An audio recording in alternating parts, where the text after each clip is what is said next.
got some pretty good questions here to ask a pretty good guest. The first guest we have was on Where in the World is Carmen Sandiego? And his name is LeMar McLean. Please welcome LeMar McLean. Oh, does it stay open? Oh, I fixed it. Nice job. Nice. Do I go around this way? Or? Yeah, just go sit. Take Shafiq's chair. I got some advice for you guys. Yeah, what is that, About LeMar? that lady.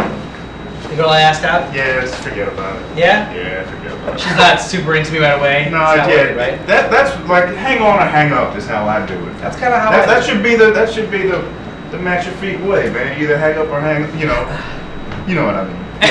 Yeah, I hear you. And this guy's been on TV, so he speaks from a celebrity's perspective.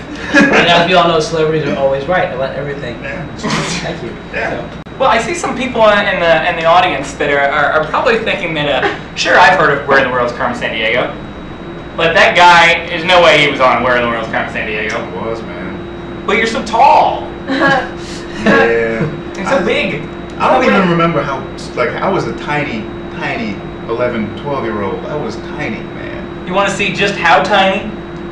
I really wonder if I've seen I saw a lot of the episodes of the show. Everybody says that. Everybody says, like, when I like, I don't talk about it a lot now, but like during high school, I would mention it from time to time, and people would be like, "Oh, I totally saw you." I'm like, "Really?" Does that mean how many episodes do you think they shot? I repeated them a lot. Well, I looked up the episode guide like a couple years ago, and they definitely went. They had at least 200, 300 episodes at least. Well, let's see the one that LeMar McLean is in. Carmen Sandiego. He plays basketball, collects comics and basketball cards, and has traveled to Louisiana. Meet Cleveland McLean. Students in Moroccan schools are taught 2 languages. What are they? English and Spanish, French and Arabic, or rap and pig Latin? Renee. Rap and pig Latin. Sorry, that's not the answer we're looking for. Cleaver. French and Arabic. Is right. Nice job. 5 for you. Takes you up to 75 crime bucks as well. How much did you risk? I risked 30 crime bucks. 30 crime bucks. That means if you're right, you and Renee will be tied, and both of you will be going on to the next round. What'd you say, Cleaver? I chose New Jersey. Nice job, Cleaver. Whoa. Asia, put it there, pal. What a great ending to a great game. This is great stuff. Renee, go ahead. Great Egg Harbor. Great Egg Harbor. Boo-goo, boo-boo. Go ahead, Renee. Cowtown Rodeo. Cowtown Rodeo. The warrant. Whoa, buddy, you get the loot and the warrant. Just need one more. Go ahead. Pine Barrens. Pine Barrens. No, not there, but we found 2 of them. We turn all 3 back around. Cleaver, your turn. Great Egg Harbor. Great Egg Harbor. Pilfer, Poison, Puffer. Go ahead, Cleaver. Cowtown Rodeo. Cowtown Rodeo. The Warrens. Your turn, Cleaver. Do it, buddy. Cape May. Cape May, anything?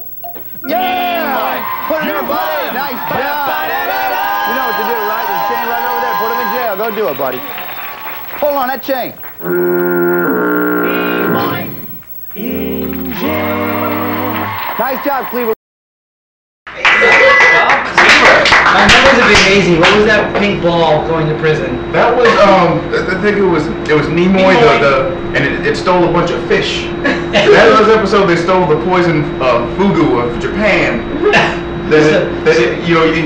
It's a delicacy out there apparently. Yeah. It's all coming back to me now. How much of it do you remember? It's very poisonous, but when you cook it right, it's excellent. So the creature was, what was it, a flying pink ball or something? I think it was an alien. I think Nimoy was from outer space. So those bars wouldn't hold him for long. No. He'd be out like tomorrow. That's all right when you got Cleaver on the case. I'll watch it again. I don't care. So, LeMar.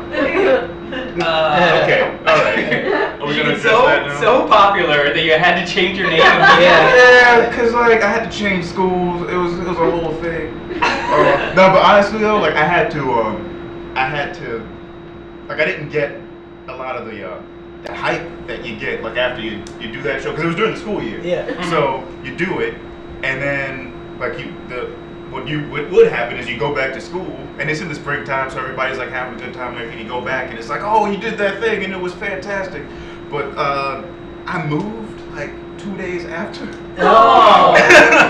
Like I was living with my aunt at the time in the Bronx, and I went back afterwards. It was late spring. I went back to school for the 2 days of citywide testing took the tests. There was no talking, so no one could say anything to me. And then I moved. And I was like, and that was it. You know, all I left the borough. The kids were like, as soon as this test is over and I can talk, I'm gonna go and get that guy's autograph. That's amazing. That was it, man. And I was only in school for 6 months too. Like I came in, and it's like I was that kid like who got in and got out, got a prize and left. You know, that's how it was, man. So, was that the first time you were ever on TV? No, it wasn't. No, I was living in Virginia, which was like a year before that, and I visited the local television station in Virginia where I was living at the time, and I was in the smart kids class. Apparently. And we got to do all the cool stuff because we also read the newspaper as a whole thing, and we got to go to the news station, and we got to do one of those things, like one of those early morning pickups where you go like, you know, what's up from Natural Bridge Elementary? And it's like me and my class. And so that was the first time I was on television, I think. So were there a lot of times in between then and Carmen Sandiego, or is this the second time? Yeah, I think that was the second time. I think it was. Pretty impressive. I think, yeah. What do you think? We did a little bit of acapella before. Rockapella.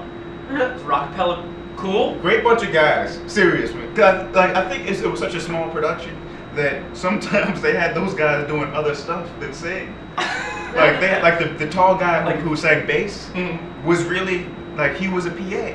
Like he really was. Like he would come around to the green room and ask. He's the one who asked us where we wanted to go in the continental United States to keep us honest, so that when we wrote it down, it was the same thing that we said it was going to be. So yeah. So he'd be the guy who would buy the 9 volts. Yeah, he would be that guy. The guy with the weird hair, probably, I don't know, filled the audience or something. He probably handed out flyers outside because they shot this whole in Astoria. Oh, that's Really? I lived there. They shot this whole thing in Astoria, Queens. Oh my God! Who said California before? Someone lied to me. Dangerous to lie. Well, maybe it was just one of the locations where Carmen Sandiego was. Well, she's a wily one. And her last name is Sandiego. It's true. She was never there.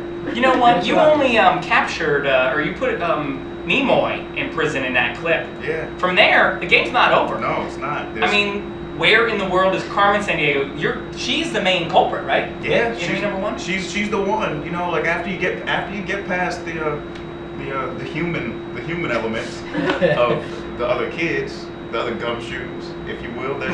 There's that cartoon lady that you have to find. It's a little bit harder, but. And the only way to do that is to go to the map.